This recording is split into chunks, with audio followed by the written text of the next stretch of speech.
All right. I know there's a basketball game tonight, so I actually made this. This may be my shortest State of the City address. That's not an applause line yet, but I hope you'll find it helpful. Tonight, it's my privilege to deliver to you the 2018 State of the City address. This is my 10th such address to you and the people of Springdale since becoming mayor in January of 2009. And if I remember correctly, and I think I do, I think I'll never forget it, City Hall was being powered by a generator that night due to the ice storm. As most will remember, 2009 was already a very challenging time economically for the people of our city and across the nation. But a lot of great things have happened in this community both before and since that devastating ice storm. In fact, our city has a long, rich history of people, churches, organizations, and businesses that have made and will continue to make our city, state, and world a better place to live. Tonight, I'll briefly mention some of the highlights from 2017, as well as touch on some exciting things we can look forward to this year. We talk a lot about the construction of Arkansas Children's Northwest and the opening of our new Sam's Club, and we should. Those are projects for which the people of Springdale are thankful. Children's Northwest will change lives of so many families for the better. With today's opening of Children's Northwest, an already great selection of healthcare options in Northwest Arkansas just went to the next level. Sam's Club's opening last year made a noticeable impact on our monthly sales tax revenue. They have set the stage for more retail development in the overlay district, making the most of great anchors such as Arvest Ballpark and now Children's Northwest. There are already plans for another multi-story tower located just to the north of Children's Northwest. To the south, at the southeast corner of Don Tyson Parkway and Gene George Boulevard, plans have been announced for a $180 million business development. Just west of the ballpark, Northwest Arkansas Community College has announced plans to begin construction on the new Washington County Center sometime this year. Development is also happening outside our overlay district. It's actually happening all over town. Our downtown revitalization continues to pick up the pace. Every week, either I or a member of our staff is in some meeting about proposed development downtown. Our city, thanks to your support, publicly funded many infrastructure projects to help support and prepare for the coming development. We know this will have to continue. Springdale Water Utilities, I'm going to give them a shout out. They have also been a valuable partner as we've worked together to prepare for growth, not only downtown, but all over Springdale. And I'm going to digress just for a moment, because when I mention Springdale Water Utilities, I've got to mention their help and assistance through the process with our fire department and with our dispatch for our fire department being able to acquire a Class 1 ISO rating, one of only 8 in the state, and everyone should be feeling that hopefully on their insurance rates. And our fire department did great work to achieve that goal, but it couldn't have been done without a great water department and our dispatch center. Back to downtown, the Walton Family Foundation, along with other large and small private investors, continues to support our downtown and believes in this revitalization. And in 2017, Tyson opened a spectacular new office complex on East M Avenue, bringing team members to work in our downtown every day. This helps support our existing restaurants and shops while creating the need for more in the future. And they're not finished yet. We can look forward to future announcements regarding the expansion of Tyson's presence downtown. And by the way, it wasn't lost on anyone who attended the opening day of Tyson's office complex here on Emma, when a Tyson executive referred to our future downtown area as Tech Town. I think we're beginning to see how that could really happen, and that's an exciting thing.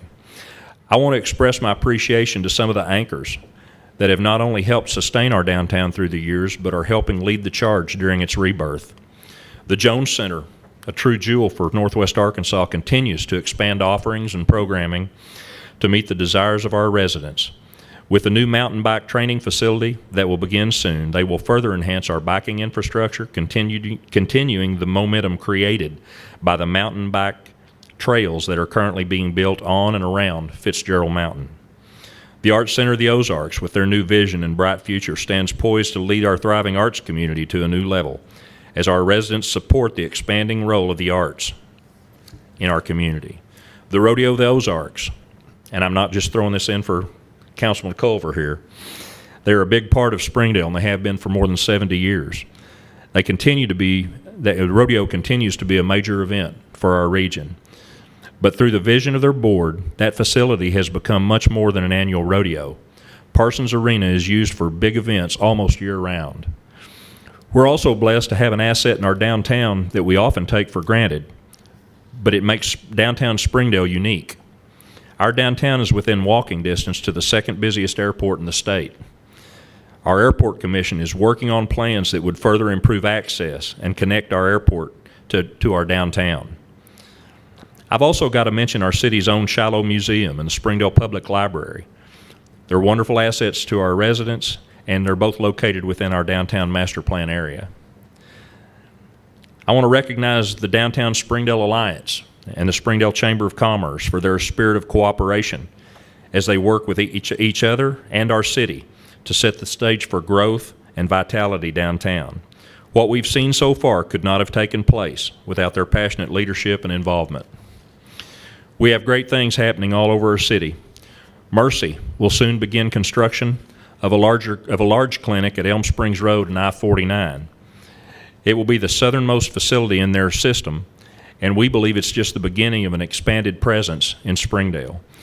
We know also that Northwest Health Systems has plans for substantial additional investment in their network, not only in their main location downtown, but in other locations as well. It's encouraging to know that given the already plentiful options for quality health care in our city, the addition of Children's Northwest and the new Mercy Clinic will help position Springdale as the healthcare destination for our region. In the southeast part of Springdale, new subdivisions and hundreds of rooftops will continue to be built in the area around C.L. Charlie and Willie George Park. With the new park and the concentration of schools in the area, we can expect to see more development in the southeast. Northwest Springdale is no different. The new Shaw Family Park near Legendary Subdivision and Willis Shaw Elementary should start construction this year.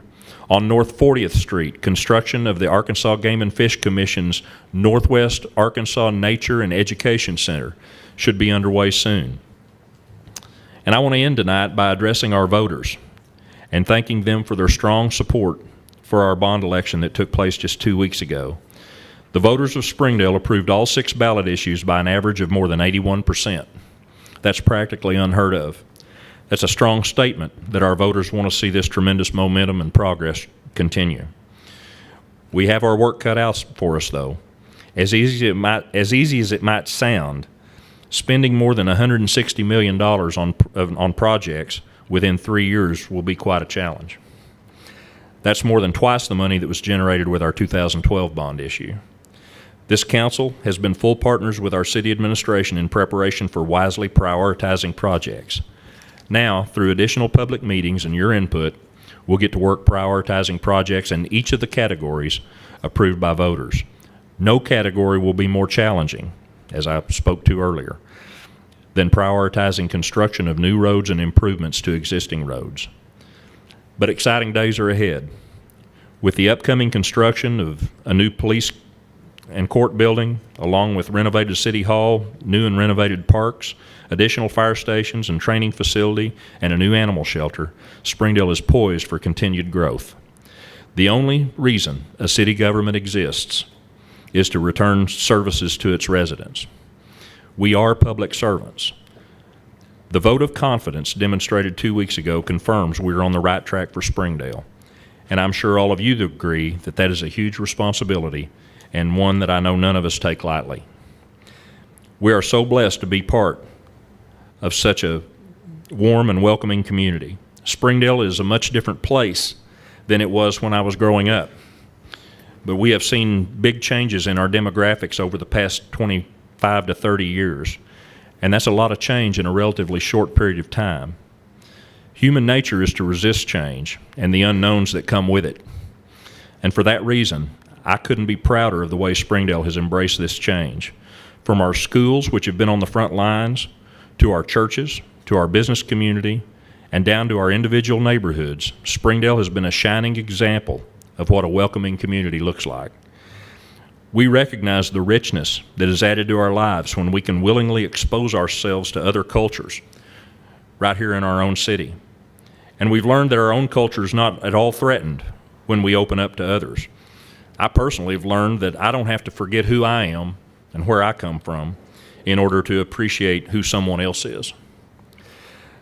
Through our work and cooperation with the National Organization of Welcoming Communities, we're working on specific initiatives we can implement that will, let me turn the page here, that will help our new residents better integrate and access everything Springdale has to offer.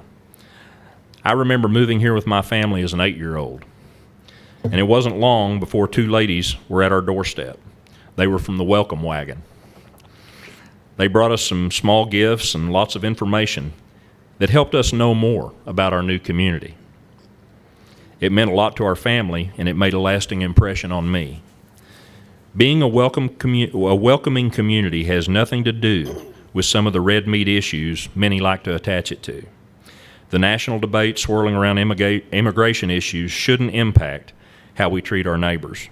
I would refer you to the Gospel of Luke, chapter 10, verses 24 through 37, and that's Jesus' parable of the Good Samaritan. That said, make no mistake, the city of Springdale will always has and always will fully cooperate with federal agencies as they do their jobs. But still, we can and should strive for ways to be a welcoming community. Whether our new neighbor comes from around the state or across the ocean, it's simply the right thing to do. This is truly a great city made up of great people. We have a proud past and surely have an exciting future. It is a privilege to serve our residents with this council, our boards and commissions, countless volunteers, and city employees who do their work with outstanding commitment to their jobs and the ability to do those jobs with excellence. I am blessed. We are blessed. Thank you to my family that unconditionally loves, encourages, and supports me, and thanks be to God who sustains and empowers each of us to fulfill His unique purpose in each of our lives. Thank you, God bless you, and good night.